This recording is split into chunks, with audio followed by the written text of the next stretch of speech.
Good morning friends. स्वागत आहे तुमचं आजच्या प्री मार्केट रिपोर्टमध्ये. तर मग चला सुरुवात करूयात आजच्या या व्हिडिओला आणि जाणून घेऊयात की आज मार्केट कसं राहू शकतं ते. सगळ्यात सुरुवातीला आपण जाणून घेऊयात US मार्केटबद्दल. तर मित्रांनो, US मध्ये जो कन्झम्पशन डेटा काल आलेला आहे तो एक्सपेक्टेशन एवढाच आलेला आहे, म्हणजेच तसा तो चांगला म्हणला पाहिजे. त्यामुळे USचं मार्केट हे पूर्णपणे डेटा ड्रिव्हन असल्यामुळे आता US मार्केट व्यवस्थित ट्रेड करते पुन्हा वरच्या बाजूला हायर साईडला. त्यामुळे US मार्केट तर पॉझिटिव्ह आहे. आता राहिलं एशियन मार्केट. तर Asian markets as usual mixed आहेत. त्याच्यामध्ये जापनीज मार्केट जरा थोडंसं चांगलं करतं आहे, कारण जापनीज मार्केट हे आता ऑल टाईम हायला आहे त्यामुळे, आणि ते बऱ्याच वर्षानंतर तिथे पोहोचलं आहे. आता आपण जर क्रूड ऑइलचं पाहिलं तर क्रूड ऑइलचे भाव जरा वाढलेले आहेत. हे थोडंसं टेन्शनवालं काम आहे, परंतु त्याचा लगेचच इमिजिएट इम्पॅक्ट होईल असं बिलकुल नाही. आता काय होऊ शकतं आपल्या इंडियन मार्केटमध्ये ते पाहू. तर आता सगळ्यात पहिली गोष्ट म्हणजे गिफ्ट निफ्टी असं इंडिकेट करते की आज मार्केट फ्लॅट ओपन होणार आहे. परंतु मला असं वाटतं की फ्लॅट ओपनिंगसोबत मार्केट जे आहे तर ते हायर साईडला मूव्ह करू शकतं. आता त्याच्यामागे काही स्पेसिफिक रिझन्स आहेत.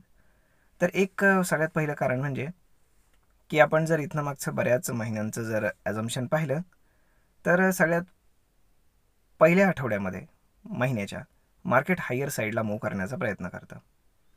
आता दुसरी गोष्ट म्हणजे काल होती एक्सपायरी, तीही मंथली एक्सपायरी. त्यामुळे अशी एक्सपेक्टेशन होती की जे काही फॉरेन इन्स्टिट्यूशन आहे तर ते मोठ्या प्रमाणामध्ये सेल करतील. परंतु त्यांनी काल सरप्रायझिंगली अगदी मोठ्या प्रमाणामध्ये बाईंग केलं आहे. ते आहे ऑलमोस्ट 3,500 कोटींचं, की जी आपण जर ॲव्हरेज अमाऊंट जर पकडली पूर्ण महिन्यातली तर त्याच्यापेक्षा खूप जास्त आहे. त्यामुळे आज तुम्ही जर पाहिलं असेल की काल शेवटच्या 15-20 मिनिटांमध्ये प्रचंड बाईंग आलं. प्रचंड, तुम्ही कुठल्याही स्टॉकमध्ये पहा निफ्टी 50च्या प्रचंड जे काही व्हॉल्यूम्स आहेत ते स्पाईक झालेले आपल्याला पाहायला मिळतात आणि मोठ्या प्रमाणामध्ये ते स्टॉक्स वरच्या बाजूला मूव्ह करताना दिसतात. मग असं का झालं तर त्याचं मागचं कारण हे होतं की फॉरेन इन्स्टिट्यूशनने शेवटच्या 10-15 मिनिटांमध्ये मोठ्या प्रमाणात बाईंग केलं. आता दुसरं रिझन ते म्हणजे की जे काही आपले जे US ADRs आहेत तर ते तिकडल्या बाजूला हायर साईडला ट्रेड करतायत. आणि महत्त्वाचं म्हणजे HDFC बँकमध्ये जे काही इन्व्हेस्टमेंट करण्यात आलेलं आहे तर त्याचा इम्पॅक्ट होऊ शकतो. आणि दुसरी गोष्ट म्हणजे जे काही फॉरेन इन्स्टिट्यूशननं काल बाईंग केलेलं आहे तर त्यांना जर सेंटिमेंट पॉझिटिव्ह करायचं असेल तर ते आजही चांगल्यापैकी बाईंग करू शकतात आणि मग सेंटिमेंट चेंज होत राहील. आता जर आपण मंथली ह्या महिन्यामध्ये जर किती ट्रेडिंग सेशन्स आहेत त्याचा अंदाज घेतला तर 18 फक्त ट्रेडिंग सेशन्स आहेत. 18 दिवस मार्केट चालू आहे. त्यामुळे वेळ थोडासा त्या मानानं कमी आहे. आता जर आपण USD-INR पाहिला तर USD-INR म्हणजेच फॉरेक्स मार्केटमध्ये तर तो एकदम फ्लॅट ट्रेड करताना आपल्याला दिसतोय. त्यामुळे जास्त काही काळजी करण्यासारखं कारण आज तरी अजिबात नाही आहे. आणि इंडियन GDP डेटा जो आपल्याकडे आलेला आहे तर तो एक्सपेक्टेशनपेक्षाही काल चांगला आलेला आहे. म्हणजे एकंदर बऱ्याचशा गोष्टी ह्या पॉझिटिव्ह आहेत. परंतु आता निगेटिव्ह काय आहे तेही पाहू स्टॉक स्पेसिफिक. सगळ्यात पहिली गोष्ट म्हणजे रिलायन्ससाठी आज बॅड न्यूज येऊ शकते, ती म्हणजेच विंडफॉल टॅक्स इन्क्रीज होऊ शकतो. इंडियन गव्हर्नमेंट तो इन्क्रीज करू शकतं. त्यामुळे रिलायन्सच्या स्टॉकमध्ये जर डाऊनफॉल पाहायला मिळाला तर बऱ्यापैकी आज होऊ शकतं आणि ते मार्केटला थोडंसं खालच्या बाजूला ड्रॅग करण्याचा प्रयत्न करेल.